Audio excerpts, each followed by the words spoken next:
case. And I actually remember this being played out and all over the news, and yeah, kind of still makes me laugh. So no one dies, nothing. Yeah, you'll just have to see why it's so bizarre.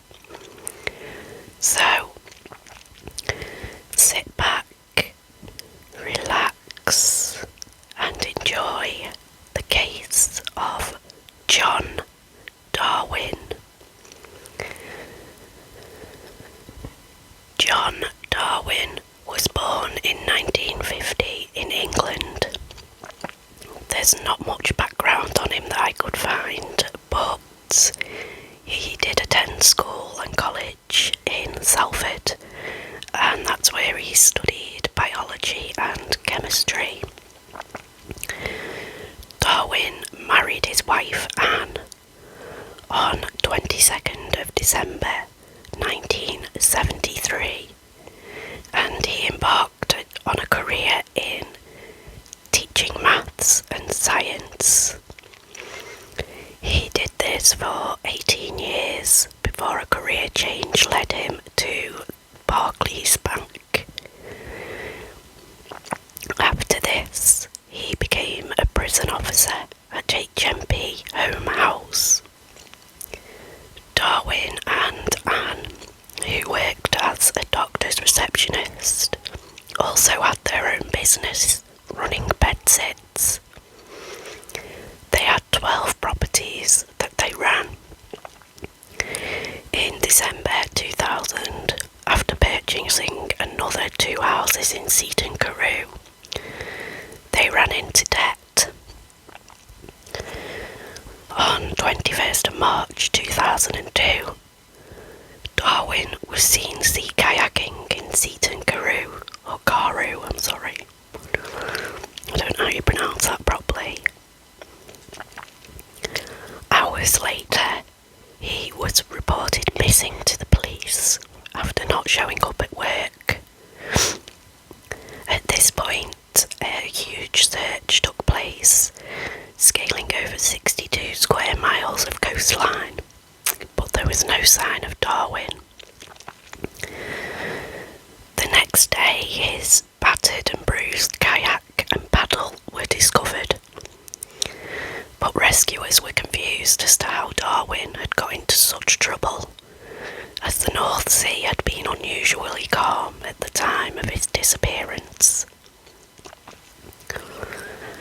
Darwin remained missing for several years and had been presumed dead. But in a shocking turn of events, on the 1st of December 2007, Darwin strolled into the West End Central Police Station.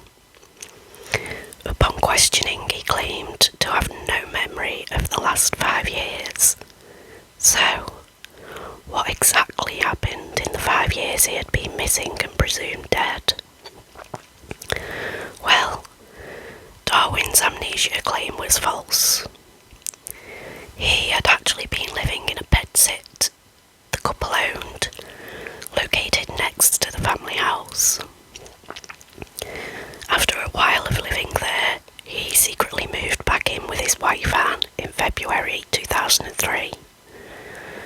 During this time, a death certificate was issued, stating his death was on 21st of March 2002, but he was very much alive and well. The death certificate meant that Anne could claim on his life insurance. It's reported that she got around £250,000 from the policy. At some point that year, a tenant in one of their bedsits recognised Darwin and asked him, "Aren't you supposed to be dead?" To which Darwin replied, "Don't tell anyone about this." The tenant later told police that he hadn't reported it due to not wanting to get involved. In 2004, the couple decided to move abroad. Darwin applied for and was approved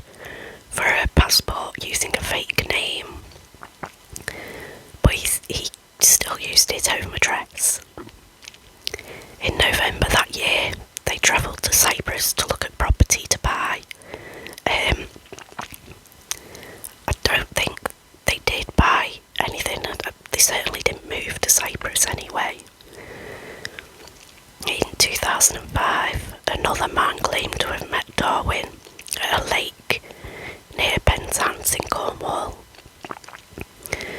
Darwin was apparently using the name John Williams, but this is an unconfirmed story. When back at home, Darwin spent much of his time surfing the internet, and he met a woman from Kansas. He even flew out to America, once again undetected, in order to meet her. In November, and back in the UK, he then flew from Newcastle to Gibraltar, and then on to El Puerto de Santa Maria, so he could look at a catamaran he wanted to buy. Fast forward another year to the 6th of March 2006, and Darwin is reported to have signed a planning objection. This was for a neighbour's planning application, and he signed using a false name once again. At this point, the couple started to consider a move to Panama, and so they flew out on 14th of July 2006. They hired a Panamanian real estate agent to show them some property, and for whatever reason this agent took a photo of them, and this photo subsequently ended up on the internet, but it wasn't picked up on for quite some time. In February 2007, newspapers were found stuffing a gap between the Darwin's home and the bedsit he resided in after his initial disappearance. Obviously he used this gap to come and go from his house and the bedsit undetected. In March 2007, the couple flew out again to Panama, and they launched a business called Jaguar Properties. The bedsit he'd resided in was sold under Darwin's son's name, Mark, and the family home had already been put under his name. The proceeds from the sale were transferred to Panama, and it meant that the couple could buy a 2-bed property in El Dorado. A month later, Anne returned to the UK to sell her home, whilst Darwin remained in Panama. In May, they purchased a £200,000 tropical estate near to the Panama Canal. They were planning on opening up as a hotel for canoeing holidays, but Darwin did later dispute this claim and said that the media had fabricated the whole canoe holiday story in order to romanticise the story of his fake death. In September 2007, one of Anne's colleagues became suspicious when she overheard the couple talking on the phone. She reported this to the police, and an investigation started. In October of that year, the family home sold for £295,000, and Anne left for her new life in Panama. They first enjoyed a holiday in Costa Rica, returning to Panama in November. On 30th of November, Anne bought Darwin a plane ticket to return to the UK because he was missing his sons. On 14th of June that year, so was still in 2007, Darwin emailed Anne to inform her of a change in Panama visa laws. The change meant that their identity had to be verified by UK police in order for them to receive an investor's visa. It was at this point that John Darwin knew the game was up. He knew his fake name wouldn't fool the police, so he decided to fly future. Upon his sudden reappearance at the police station, Anne expressed joy that her presumed dead husband was standing in front of her. But the police had their suspicions already, that Darwin hadn't died at all. She had done a seemingly good job of portraying herself as a broken, grieving widow. But the foreign holidays, sale of the family home, transferred funds, and move to Panama had all raised suspicion for the police, as they'd already started an investigation 3 months prior to John's reappearance. And for once, the British newspapers did something good. The Daily Mirror managed to uncover and then publish a photo of the couple taken in Panama in 2006. This is the same photo that the real estate agent had taken, and reportedly admitted the photo was of them saying, "Yes, that's him. My sons will never forgive me." Darwin was arrested that day at his son's house in Basingstoke. The investigation continued, and the Darwin's web of lies unravelled. They discovered he had been using the identity John Jones, and this identity actually belonged to a baby from Sunderland who had passed away in 1950. And when they inspected his Facebook passport, they discovered the numerous trips to Panama over the last 5 years. Initially, Darwin's sons were, completely over the moon, as you would expect, at their dead father's return. But in time, they issued a statement stating that they felt they had been victims of a scam, and they even implied that they wished to have nothing to do with their parents in the future. So Darwin was charged with insurance fraud and making false statements to obtain a passport. Police would arrest Anne at Manchester Airport the following day when she returned to the UK, and she was detained in connections to allegations of fraud. On 11th of December, she appeared in court in Hartlepool. She faced 2 counts of fraud for obtaining £25,000 and £137,000 by deception. She remained in custody until the 14th of December, as did her husband. On 14th of December, Anne and John Darwin appeared separately before a judge and were remanded again until 11th of January 2008.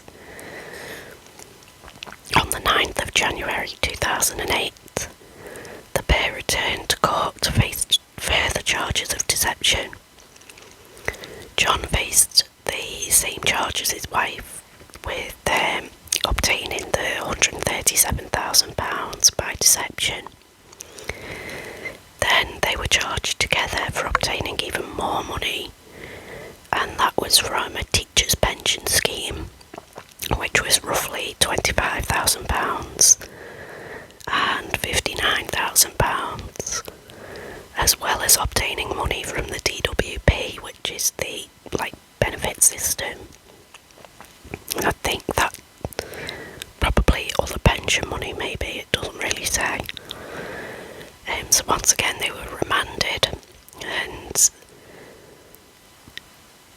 they would appear again on the 18th of January. They had another appearance, but it doesn't say what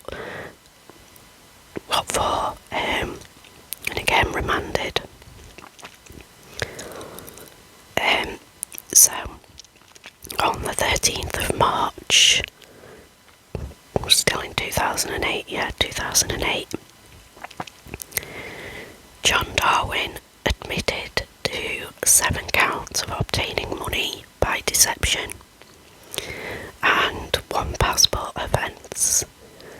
However, he denied 9 counts of using criminal property, and the judge ordered that charge to lie on file, and denied 6 charges of deception and 9 of using criminal property. On July 23rd, the pair were both convicted of fraud, with John facing an additional charge for the passport offence. He was ultimately sentenced to 6 years, 3 months in prison, whilst his wife Anne received 6 years, 6 months. And they each appealed their sentences, but it was dismissed. Didn't go anywhere with that. The court confiscated all their profits from their scheme, and John was released on probation in January 2011, whilst Anne was released in March 2011. On 14th of February 2012, the CBS released a statement in that they stated that the entire £501,641.39 of life insurance and pension payouts that Anne received had been recovered. This was partly due to the sale of 2 of their properties in Panama. However, in April 2014, it was reported that John had paid only a measly £121 of the £679,073 that he owed. And this was because all the assets had obviously been in Anne's name because he was supposedly dead. So, I don't know if they ever recovered his amount in full. I forgot to look for that. So I don't know. But that's mad, like over £1 million this scheme got them. Well, it didn't in the end because it got caught, but So, at some point during their time in prison, John and Anne separated and divorced. Don't know why, but I'm assuming a big old insurance fraud situation ain't gonna do much good for your marriage. So, once he was released, John embarked on a new life in the Philippines, remarrying a younger woman named Mercy. She said to journalists that she knows what he did and he had served his penalty and doesn't need to be reminded. It's believed that Anne managed to be reunited with her sons after a little bit. I think while she was still in prison, she was involved in the writing of a book. And she's spoken out publicly several times. I know she did an interview on This Morning, and she's claimed that she was controlled by her ex-husband. So there's been a fair few TV shows, films, books, and soap opera storylines based on this. I think Hollyoaks and Emmerdale have both done something sort of inspired by this. So that's the case. I thought it'd be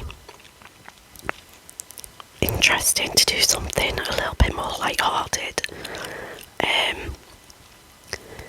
Well, I say light-hearted, but it's over £1 £1 million, it's still very serious, but no one lost their life. And, back in 2007, when it was all sort of found out, I remember watching the news. I mean, I was only a teenager, so I don't remember it really well, but I just remember being like absolutely amazed that someone could pull this off. And not only pull it off, but do it whilst travelling to and from the UK and to so many different places. Like, I couldn't believe it. And I know we discussed it in, I think we did a little discussion, debate thing about it in school, and yeah, it was big news at the time. And I just don't understand, like, it's kind of worrying that our passport system, I mean, obviously this is like ages ago, so hopefully it's been improved, but how easy it was for him to obtain that fake passport and just like travel to and fro all the time. And like Manchester Airport, it's not a small airport, it's a major airport, and you'd expect a little bit better security, and you'd think they'd know how to spot things like that, but I don't know, because it doesn't actually say whether the passport was government issued or if he managed to get hold of a fake passport, like a fully fake passport. Or if the government issued it just with his fake name, it doesn't say. But even so, like, I don't think that would happen today, because like, I had to renew my passport and that was an ordeal, but we won't go into that. But like, the audacity of thinking you can pull off such a like intricate scam and then just live your life in Panama as if nothing's happened and back to being millionaires. Not that I don't know if they were millionaires before that, but with all their assets and everything, they were worth over $1 million now, so. And I fully believe that they were gonna start a canoe hotel. It just kind of seems like the unhinged kind of thing these two would do. So, yeah, let me know what you guys think of this one. Let me know whether you prefer this sort of more bizarre kind of case, or whether you prefer sort of like the traditional murdery cases. I'd probably try and do a mix of both, to be honest, because I enjoy reading and researching both and recording both, so yeah. So that's it for today's video. Thank you for listening, and I'll see you next time.